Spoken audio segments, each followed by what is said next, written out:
Good morning and welcome back to the Mayor's Table. I'm Mayor Tommy Roberts, and joining me again today is City Manager Rob Mays. Rob, it's good to have you back. Thank you. It seems that you and I are carrying the ball mostly on these Mayor Table segments, but occasionally I'm able to get a guest in, and that's probably a welcome change for you. I'm always happy when you have a guest, but as we've said, the response and the exposure to these has kind of exceeded our expectations, so it's well worth the time and effort. I appreciate you having me on. Let's talk about a very important process that takes place annually at the City of Farmington, as it takes place in every governmental agency or entity across the state and across the country. And that's the budget development process. Yeah. You're well into that process by now, and the council is going to be engaged quickly in the budget development process with some hearings and an opportunity to weigh in on budget decisions and parameters.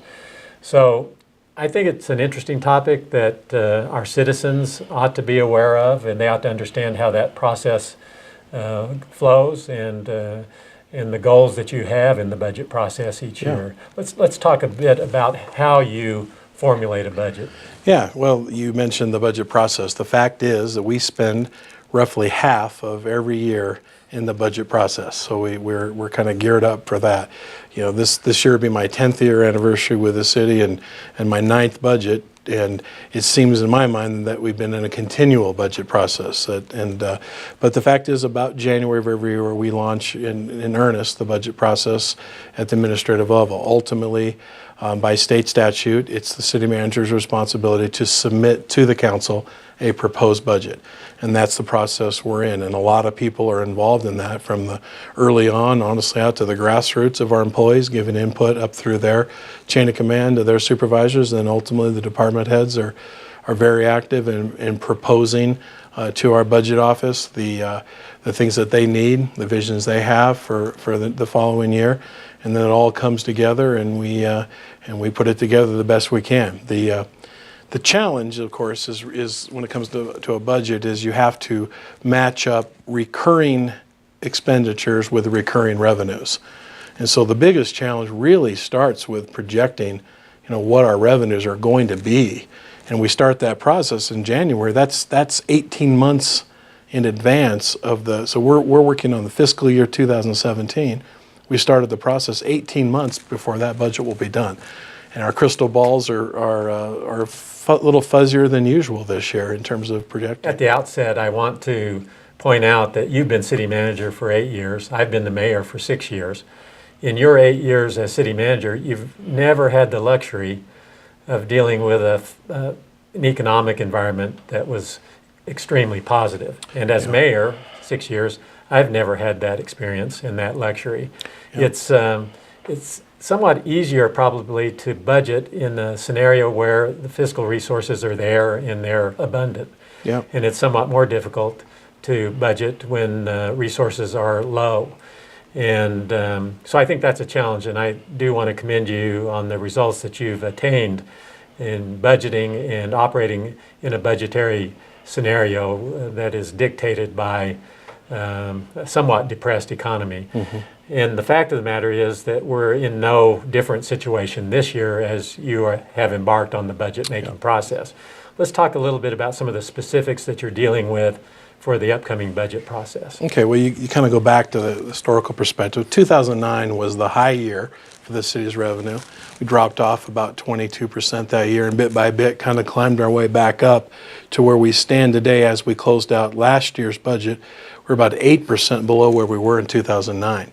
In the meantime, with inflation, costs have gone up about 11%. So as we started into the FY16 budget, we have 8% less dollars to spend, and each dollar will go 11% further. So this year's been no different. We all started to have some encouragement with the uptick of the oil exploration and the Mancos Shale, but that mini boom kind of ended about as quick as it started. And so we find ourselves again in a year that clearly we're going to have to project, if we're going to be reasonable, the gross receipts taxes are going to come in next year probably significantly lower than they're going to end this year. And currently we've seen numbers from our gross receipts tax distributions that are not encouraging. So if you look at the most recent distributions, you'd probably have to project a declining gross receipts tax revenue flow for the last 4 months of the fiscal year, and that continuing on into the next fiscal year. Yeah, well, you've hit the nail on the head. The first thing we have to do is project. We're 8 months into this fiscal year. There's 4 months left of revenue. So the first thing we have to do is project what will we get the next 4 months. What will that trend be? Then you kind of have a set point that we've closed out FY16. Then you say from there what will happen the next 12 months after that.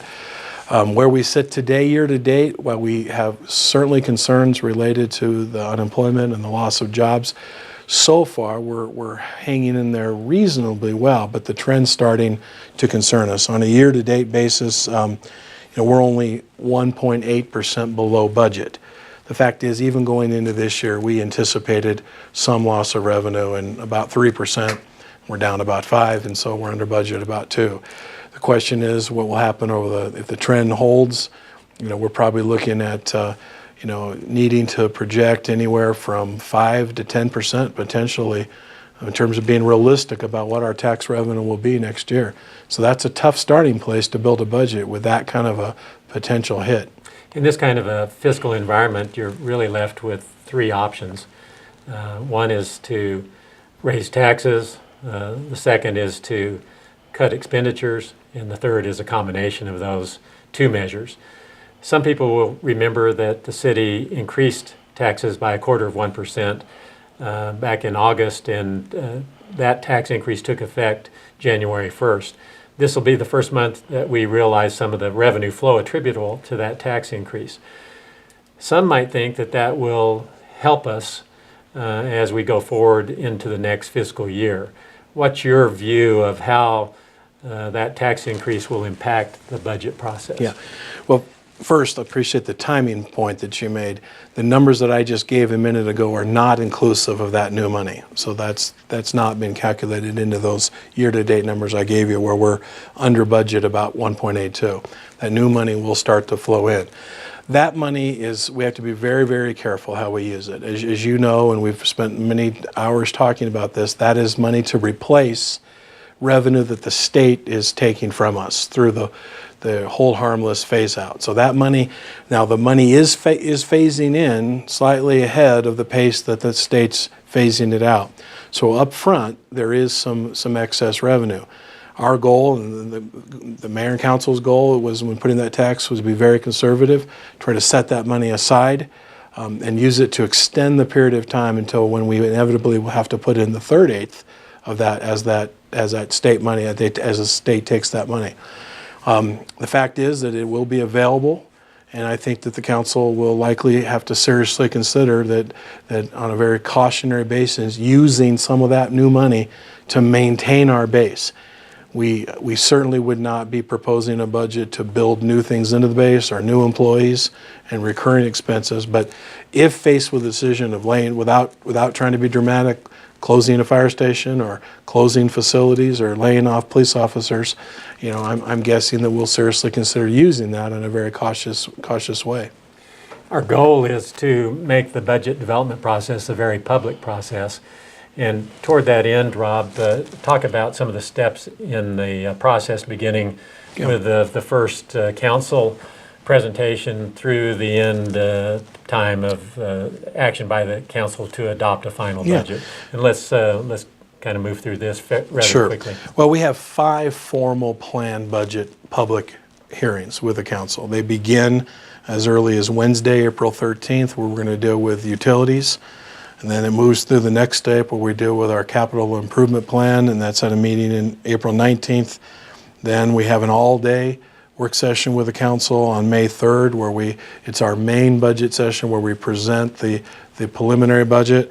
Then we have another hearing to discuss it on May 17th, and then a goal to adopt the final budget on May 24th. At any point along the way, the council can add additional time and additional hearings if they feel it's necessary. And then the final important element of that is the aspect that you started when you first became mayor. There's a public hearing, they're all public hearings, but there's a budget info session especially designed for the public to come to. And that is scheduled for Wednesday evening, May 4th, at the library at 6 o'clock. And that'd just be the perfect place for a citizen that's really wanting to understand the process, the challenges, and what we spend our money on. To come to that one would be the most instructive, I think. Again, that's Wednesday, May 4th at 6 p.m. Rob, thank you for talking about the budget development process. It's the most important thing that we do as a city council, and ironically, it seems to be the kind of thing that it creates the least interest among our citizens. But I do want to encourage all of you who are viewing to become involved in that process, just so that you are informed.